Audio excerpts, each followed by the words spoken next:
시작해도 되겠습니까? 예, 이강일 의원님 하십시오. 네, 국무조정실입니다. 지난해 윤석열 전 대통령 불법 비상계엄이 있었습니다. 그 11일 뒤에 국회에서 탄핵안이 가결돼서 직무 정지됐고요. 올해 4월에는 헌법재판소에서 의해서 파면됐습니다. 자, 경제인문사회연구회 산하에는 26개 정부 출연 연구기관이 있는데 이 중 5기관장 임명 시기에 제가 문제가 있다고 생각합니다.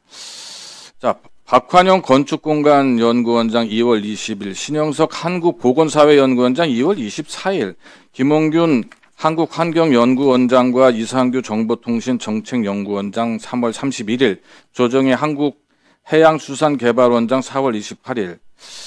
이거는 저희들이 얘기한 내란수계가 직무정지 또는 파면된 직후에 임명된 겁니다. 그래서 이거는 임기 문제가 아니라 이제 알박기 문제라고 저는 보고 있는데요. 건축공간연구원, 한국환경연구원, 한국해양수산개발원은 전임자가 임기 종료된 후에도 직무를 계속 수행 중에 있었고, 한국보건사회연구원하고 정보통신정책연구원은 9개월 이상 공석 상태였었던 겁니다. 근데 현안이나 민원을 다루는 그런 행정기관도 아닌데 적법한 리더십이 부재한 상황에서 인사가 강행됐어요. 의도적인 알박기 인사다, 이런 의심을 사고 있습니다. 아닙니까?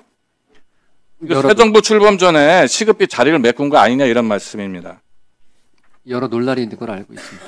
예, 국무조정실장께서 시기적으로 정당한 인사였다고 생각하는 겁니까? 뭐 논란이 있다는 말씀을 대신하겠습니다. 자, 국정연구기관 단순한 공기업과 다릅니다. 조금 전에 저희 박상혁 의원께서, 존경하는 박상혁 의원께서 얘기한 것과 조금 궤가 다른 내용입니다. 이 알박기에 대한 문제는. 정부 정책을 설계하고 집행하는, 지원하는 싱크탱크 역할을 하고 있는 게 국책연구기관이죠. 정부 기조와 기관장의 운영 방향이 다르면 정책 효과가 떨어질 수밖에 없습니다. 그래서 이렇게 임명됐던 아니던 간에 정부 정책 기조하고 잘 맞춰야 된다, 이런 말씀을 드리겠고요. 기관장 임기하고 대통령 임기 일치시키는 것이 이제 정책 일관성, 효율성 이런 거 확보하기 위해서 필수 제도 개선이죠. 현재 국회에서 이러한 문제를 보완하기 위해서 공공기관 운영법 개정안이 여러 개가 발의된 거 알고 있습니다. 국무조정실장님도 이거 필요성 동의하시죠? 예, 동의합니다. 경제인문사회연구회 이사장은 산하 26개 연구기관의 예산 평가 조정 권한 갖는 핵심 책임자입니다. 이사장이 임기 중이었지만 반만 채우고 한 달 전에 사퇴했죠. 예. 실장님, 이런 것이 시의적절하고 책임 있는 책임자의 자세가 아닐까요? 일실상의 이유로 했는데요. 제가 뭐라고 평가하기는 그렇습니다. 자, 임기 보장, 전 정부, 후 정부 이런 거 따지는 건 참 구차한 것이긴 합니다. 그런데 이게 부적절한 시기에 리더십이 부재한 상황에서 불식간에 짧은 기간 동안에 임명됐던 것은 분명히 또 다른 문제가 있다, 이런 말씀을 드리겠습니다. 허재준 한국노동연구원장께 묻겠습니다. 잠시만 중지시켜 주시고 나올 때까지. 예. 하고 저쪽으로 좀 나오시죠. 나오실 줄 아세요? 예.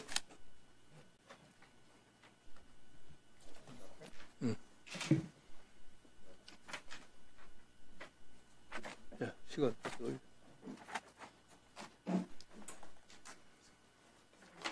허재준 원장님, 네. 노조 위원장에게 싸가지 없다, 건방지다라는 발언 했어요? 네, 제 기관 정상 경영을 위해서 메시지를 보내는 과정에서 그런 일이 있어서 죄송하게 생각합니다. 또 노조에 동조한다는 이유로 팀장을 팀원으로 강등한 사실이 있습니까? 강등한 사실은 없고, 제가 인건비 8억 6천을 어떻게 이용을 했느냐고 묻는데, 원장님이 이런 걸 아시려고 그렇습니까? 그러니까 노조에 동조한다는 이유로 팀장이 어떤 사람이 팀원으로 내려간 건 있습니까? 네, 팀원으로 그래서 팀장의 해임 발령을 했습니다. 네. 안 한 건 아니잖아요. 충남지방노동위원회에서 원장의 발언이 지배, 개입의 부당 노동 행위에 해당한다고 판단했다. 들으셨죠? 네. 인사에 대해서도 불이익 취급 및 지배 개입의 부당 노동 행위로 인정했습니다. 그리고 사실이죠. 한국노동연구원이 노동자의 권익을 연구하고 지켜야 되는 그런 기관인가요? 아니면 다른 역할을 하는 겁니까? 노동을 활용하고 이용하는 쪽으로 다 연구를 하는 건가요? 노동권은 존중받아야 마땅합니다. 근데 왜 노동자들하고 자꾸 기관장이 돼가지고 언쟁을 벌이고 그러고 있죠? 이거 좀 부끄러운 일 아닙니까? 노조의 책무성을 요구하는 과정에서 일어난 일입니다. 아, 그러니까 본인 얘기가 이게 적절했다는 얘기예요? 이게 뭐야? 싸가지 없다, 건방지다, 이런 표현이 적절해요? 그건 죄송하게 생각합니다만 지부장이 저더러 돈이나 벌어오세요. 원장을 왜 합니까? 수당 내려놓으세요 하는 것도 적절하지 않았다고 생각합니다. 중앙노동위원회 제시는 또 취하는 게 어떻겠습니까? 저는 뭐 제가 취하는 게 아니고 노조가 진노위에 구제 신청한 것을 취하할 수는 있다고 생각합니다. 지금 원장 얘기 들어보면 네. 상대의 잘못 때문에 네. 대응하다가 나온 거기 때문에 나는 잘못을 인정하기 힘들다. 난 그렇게 잘못한 게 아니다. 이런 얘기잖아요, 지금. 아니 그 잘못은 뭐 그 중앙노동위원회나 사법부에서 판단을 받아봐야 되는 일이라고 생각하고요. 저는 부적절한 발언한 건 어떤 거예요, 그러면?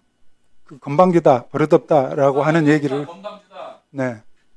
근데 원장님 자식한테도 그런 단어를 써요? 뭐 제가 그렇게 답변 안 드리겠습니다. 죄송합니다.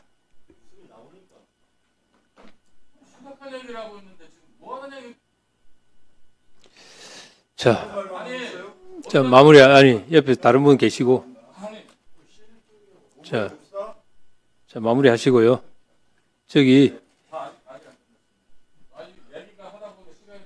아니, 그거는 우리 국무조정실장께서 그 팩트를 좀 체크해서 한번 별도로 보고를 한번 해주세요. 예.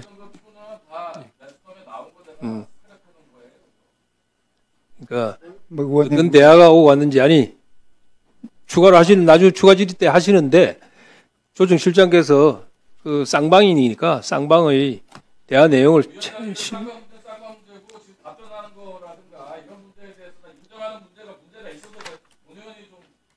그러니까 시간이 지났으니까 그럼 지금 그냥 계속 하시겠어요? 이 상태로?